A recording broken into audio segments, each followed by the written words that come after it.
Karena tadi seperti Bu Dr. Tifa, penangkapannya seperti teroris. Beliau akan melaksanakan ujian.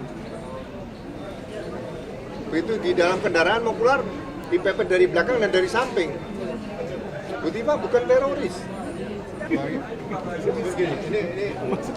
Ini bicara tentang berkas kan sudah dilimpahkan tanggal 13 Januari ya 2026. Berarti ini berkas perkara ini sudah melebihi ketentuan apa yang diatur di dalam hukum acara pidana maupun Pedoman Kejaksaan Agung nomor 1 tahun Pedoman Kejaksaan Republik Indonesia nomor 1 tahun 2026. Ya kan? Berkas perkara kalau sudah dilimpahkan itu semua berarti sudah menjadi tanggung jawab jaksa. Berkas perkara kalau sudah dinyatakan lengkap berarti pihak kejaksaan atau jaksa peneliti menerbitkan P21.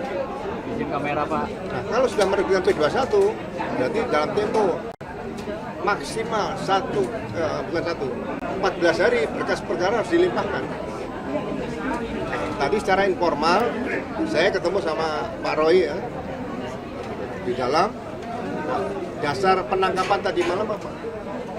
Saya mendapat cerita sangat kecewa karena tata cara penangkapan yang pertama ya, itu bukan tata cara penangkapan yang biasa tapi luar biasa. Saya akan tidak ceritakan sampai bagaimana caranya masuk ke dalam rumah dan sebagainya, sampai memasuki kamar yang ada Bu Roy Suryo masih di dalam kamar seperti itu. Nah, saya tanya lagi, dasarnya apa Mas? Kok sampai ditangkap? Karena dikatakan mengulangi perbuatannya. Mengulangi perbuatan apa?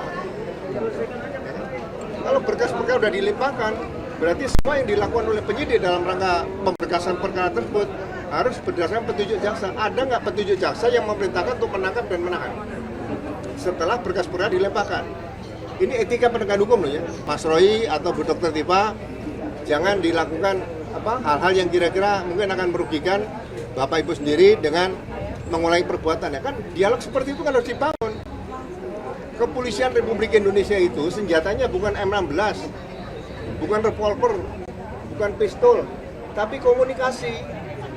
Jadi otak, mata, mulut, nurani polisi itu harus jadi satu. Seperti itu.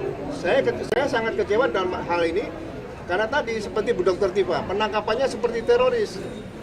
Beliau akan melaksanakan ujian. Begitu di dalam kendaraan mau keluar, dipepet dari belakang dan dari samping. Bu Tifa bukan teroris, bukan pelaku kejahatan yang serius. Ya, dari awal tidak ditahan.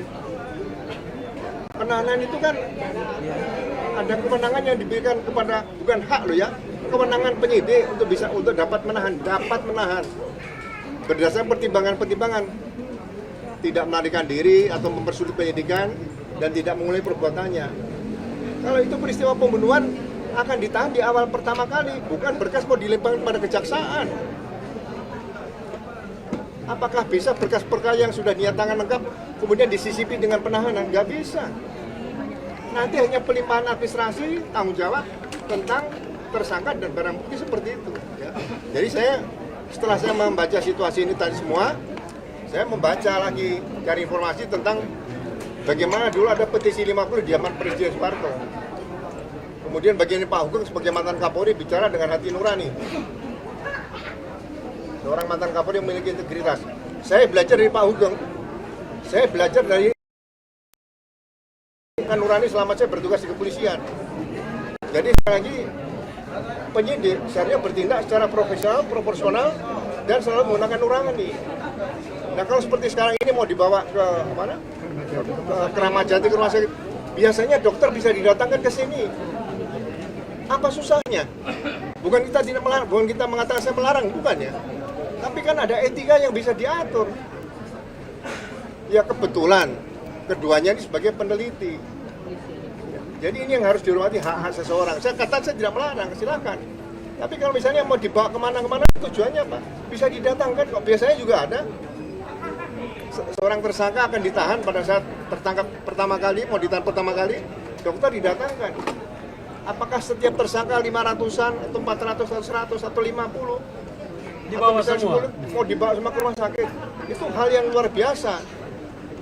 Ya, kecuali ada sakit yang memerlukan pemeriksaan laboratorium, ada penyakit dalam dan sebagainya. Silakan. Itu ada permintaan dari pihak keluarga atau penasihat hukum. Ya. Saya menyikapi situ. Jadi sekali lagi saya sekarang bicara dengan nurani saya. Saya tidak membenci Polri, justru saya memperjuangkan jangan sampai Polri diobok-obok oleh DPR dengan undang-undang kepolisian. Ya. Saya bicara sama teman-teman di luar sini, tidak ada lagi pensiunan tamtama, pensiunan bintara di polisi. Semua tamtama bintara di polisi kalau pensiun pasti sudah jadi perwira. Itu yang harus diperjuangkan oleh undang-undang kepolisian, bukan pensiun 59 seperti itu contohnya. Jadi saya sebagai seorang purnawirawan, saya bukan berhenti berbakti pada kepolisian. Nah, saya tetap memperjuangkan Polri. Kalau saya kritik itu demi kebaikan Polri ke depan. Seperti itu. Bukan saya benci Polri. Kalau saya benci Polri, saya diamin aja polisi mau dibawa masuk jurang sama orang-orang politik, silakan. Tapi saya aman di sini, seperti itulah. Terima kasih. Ya, ada tambahan tadi ya. Di surat kuning, surat penangkapan, alasan disebutkan karena mau ada penyerahan tahap kedua. Tidak ada kata-kata bahwa mengulangi perbuatan dan lain sebagainya. Kalau kita bicara hukum itu apa yang tertulis. Kalau misalnya alasan penangkapan adalah penyerahan tahap kedua, kami sudah bilang, kami akan kooperatif. Kapanpun diundang untuk penyerahan tahap kedua, kita akan patuhi. Dan tidak ada indikasi apapun, niat apapun, kalau baik Mas Roy maupun Dr. Tifa mau melarikan diri, menghilangkan barang bukti. Mereka kooperatif kok. Mas Roy itu udah 30 kali wajib lapor, bayangkan. Dan mereka lakukan itu. Karena itu, kalau kita pakai nalar dan logika serta hati nurani sebagaimana dikatakan Pak Ugro tadi, tidak ada alasan untuk menangkap. Apa coba alasan untuk menangkap? Kecuali tadi ada indikasi untuk melarikan diri, ada indikasi menghilangkan barang bukti dan lain sebagainya dan lain sebagainya. Oke. Tambah satu lagi sedikit ya. Saya tadi secara informal tanya sama Mas Roy Suryo. Mas, biasanya orang yang akan ditangkap itu, siapapun dia yang ditangkap, itu diberikan penjelasan dulu alasan penangkapan, surat perintah penangkapan, administrasi penangkapan itu harus dilengkapi.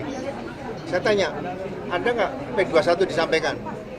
Mas Nis minta membaca. P21 sudah diterbitkan tanggal 30 April 2026. Menurut pedoman Kejaksaan Republik Indonesia bab 3, ya kan? Kalau nggak salah di angka 45. P21 segera dilemparkan kepada berkas perkara di pelimpahan tahap kedua sedang P21, waktunya hanya 14 hari. Ya. Ini mohon maaf kalau saya salah, itu nomor angka 43 atau 45 di situ sebutkan. Jadi begitu menerima P21, 12 hari harus segera dilimpahkan kepada kejaksaan. 14 hari. Maksimal. Kalau lebih dari itu, jaksa harus mengembalikan SPDP dan berkas perkara yang ada di jaksa kepada pihak penyidik. Itu saja. Ini secara eksplisit diatur dalam pedoman Kejaksaan Republik Indonesia nomor 1 tahun 2026 dan itu saya pertanggungjawabkan seperti itu. Oke. Ada lagi pertanyaan nggak? Negosiasi di dalam seperti apa untuk nanti? Ya, gini.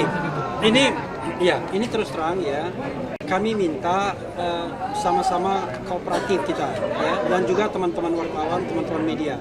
Kami tidak menutup akses informasi karena itu boleh ditanya apapun pertanyaannya kita jawab. Dan tadi kita negosiasikan, yang kami keberatan adalah mereka seolah-olah dipamerkan menggunakan rompi orange. Dan kita menganggap itulah pesanannya, maaf kata ya, itulah pesanannya yang kemudian diglorifikasi oleh pihak yang tadi juga press conference dan lain sebagainya.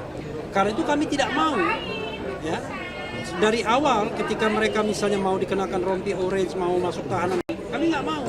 Karena mereka bukan kriminal, mereka warga negara terhormat yang melakukan penelitian. Coba bayangkan, Dr. Tifa membuat disertasi tentang diabetes. Kita mungkin ada persoalan di situ nantinya. Nah, sementara Mas Roy kita tahu ahli telematika yang banyak dimintai kesaksian ahlinya. Karena itu, apakah layak mereka yang kemudian meneliti mengatakan bahwa ijazah seorang presiden, mantan presiden itu palsu karena keahlian mereka, tiba-tiba diperlakukan seperti ini. Nah, inilah yang kami berkeberatan. Tapi kalau ada proses hukum, kita ikuti kok proses hukum, ya, gitu ya.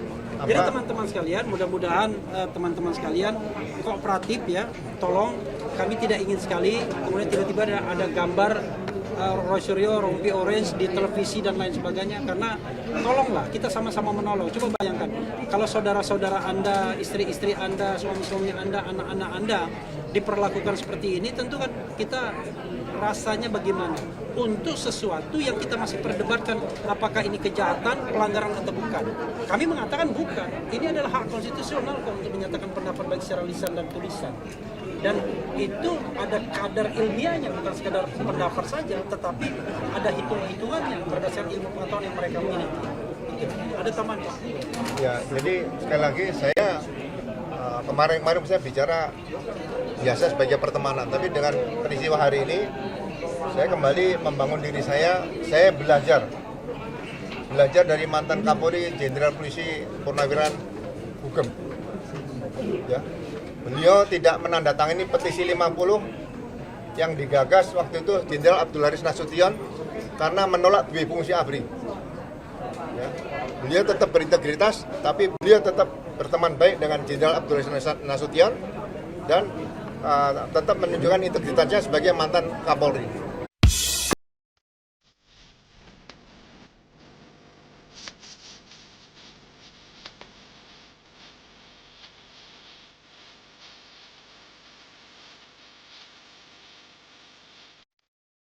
Saya belajar dari Pak Hugeng, menurut saya tidak salah sih. Itu saja. Oke ya. Tolong sekalian. Jadi kami sudah press conference, hak kawan-kawan sudah kami penuhi, tapi tolong kamera dan handphone tidak diarahkan kepada mereka, biarkan mereka kemudian diperiksa, ada mobil yang tahanan yang akan datang ke sini, dan tolong teman-teman patuh pada kode etik kita ya. Oke, sepakat ya. Negosiasi bisa dokternya didatangkan sini lebih bagus menurut saya. Tidak ada masalah. Ya.